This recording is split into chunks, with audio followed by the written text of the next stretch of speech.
Nogay Ndiaye, Madame Mourgaye.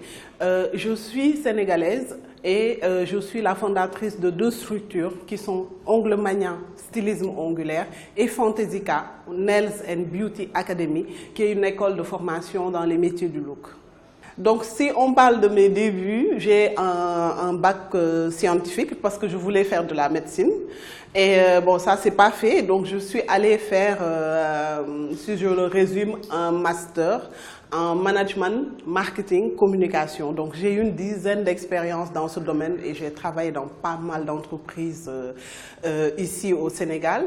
Et c'est par la suite que j'ai créé en premier, avant Ongle Mania et Fantaisica. Alors moi j'ai toujours, je pense, eu ce grain d'entrepreneuriat en moi sans même m'en rendre compte parce que tout ça a commencé depuis le lycée, où j'ai commencé à vendre des petits objets et tout ça. Et par la suite, j'ai vu que le milieu de la beauté n'était pas assez exploité et j'ai tenté en créant, comment ça s'appelle, en créant Ashanti, qui était un institut complet, coiffure, onglerie, maquillage et tout ça, et ça n'a pas marché. Et après, je me suis dit, peut-être que je vais revenir un autre jour, ou plus tard. Et le déclic s'est fait parce que j'avais une amie qui était venue en vacances au Sénégal et qui m'a dit oui, on va se faire les ongles. On avait une cérémonie à la maison et donc on est parti se faire les ongles. Ça s'est pas bien passé du tout.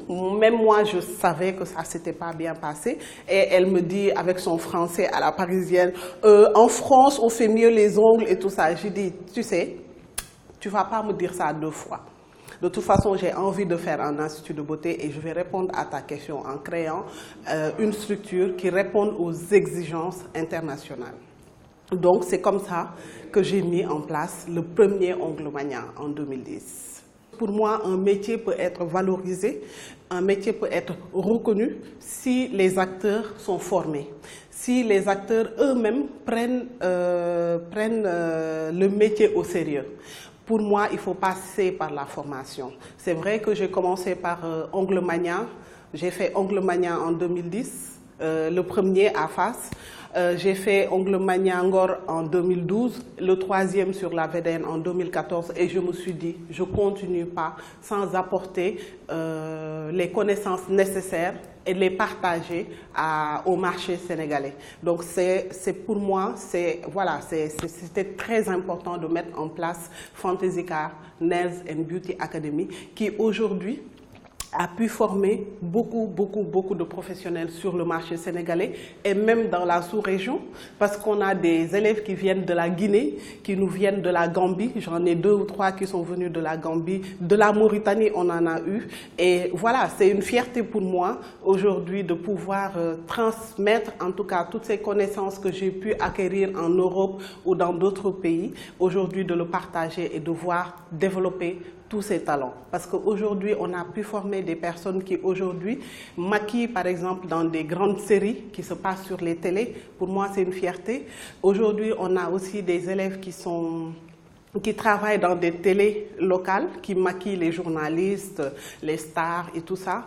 Et voilà, pour moi, c'est une fierté et c'est une façon de donner de la valeur au métier. Pour moi, la mode africaine signifie retour aux sources. L'Africain, dans sa globalité, est en train de retourner à la source pour revoir et remettre en valeur tout ce qui est de l'Afrique. Que ça soit dans la mode et même dans la beauté. Si on regarde les produits cosmétiques aujourd'hui, on parle de plus en plus de produits naturels. Quand on parle de nature, le meilleur continent pour parler de nature, c'est l'Afrique.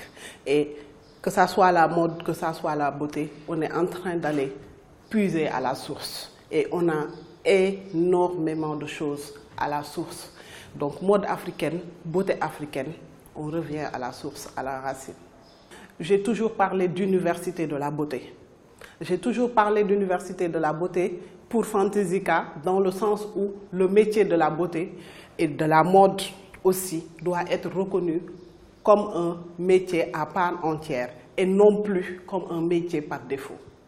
Que les gens soient formés à des niveaux différents. On peut avoir des managers, on peut avoir des niveaux de BTS, de licence, de master, comme on l'a dans les autres métiers. Donc si on arrive à ça, on pourra vraiment parler de la valeur du métier de la beauté.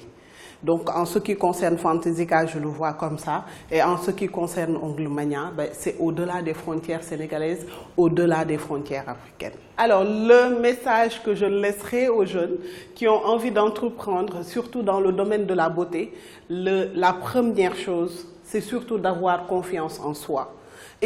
Et ensuite, de garder son objectif en tête, parce que l'entrepreneuriat n'est pas un long fleuve tranquille, mais on peut tous y arriver.